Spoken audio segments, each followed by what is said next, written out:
millions are lining up to buy the iPhone 17 for $799 right now.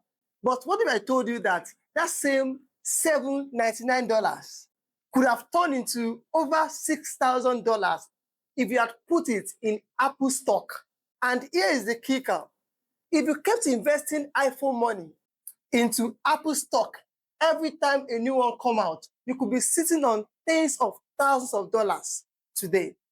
This is the difference between liability and assets. Welcome back to this channel. If you love videos about money, investing, and making smarter financial choices, make sure you hit that like button and subscribe. Today, we are comparing the iPhone 17 to Apple stock. And by the end of this video, you will never look at your purchases the same way ever again. The iPhone 17, yes, is a beauty. It starts at $799 for the base model. But here is the reality. The moment you buy it, it becomes a liability. Phones depreciate very fast. Within a year, that same iPhone could resell for 30 to 40% less. And in 3 years, it is outdated. It doesn't generate income like assets. It doesn't go in value. It only takes away money out of your pocket. And that is what liability is. Anything that takes away money from your pocket. Now, let's talk about Apple stock. Ticker symbol is AAPL. And right now, the share price sits around $239. With Apple valued at $3 billion, the company continues to dominate with products, services, and a loyal ecosystem. When you buy Apple stock, you are buying in this powerhouse. The same $799 you would have spent on iPhone could instead buy three of Apple share of AAPL, which is Apple shares. And unlike the iPhones, those shares don't lose value immediately. They can appreciate, they can pay dividends, and they can help you build long-term wealth. And here is an example. If 10 years ago, you took $799, and instead of buying the iPhone that year, you invested it in Apple stock with dividends reinvested, today, that money would be worth around $6,000 today. So your $799 becomes $6,000 today if you bought into Apple shares. Think about that. The phone from 10 years ago is probably sitting in a drawer, useless, but the stock will still be working for you, going every year.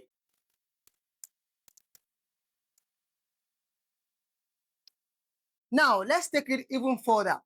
iPhones come out almost every year. Imagine if instead of upgrading every single time, you invested that $799 into Apple stock year after year. That is roughly 10 investments over the past decade. About $7,990 invested. You have invested about $7,990. Now, instead of this money going into changing your iPhones every year, if this money is put into Apple shares, the AAPL, which is Apple stock, with Apple's growth, those investments could now be worth more than $60,000 today. Because the 10 years growth of Apple stock is about 800% plus.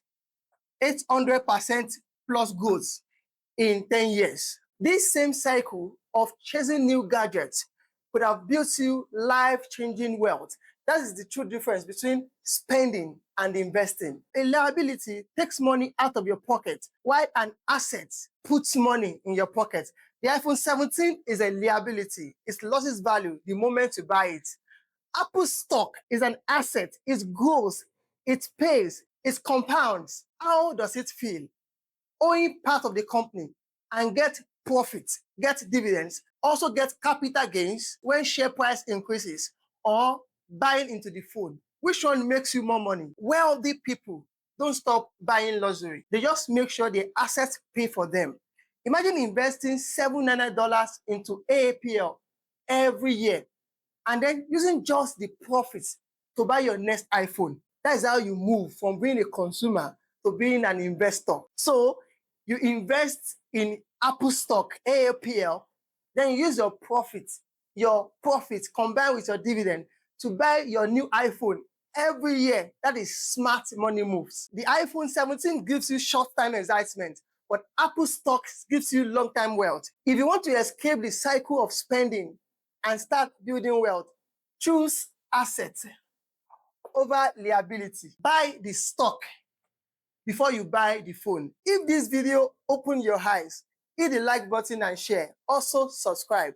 And let me know in the comment, would you rather hold the iPhone in your hand today or $60,000 in your portfolio tomorrow? Thank you again for watching this video, and I see you in the next one.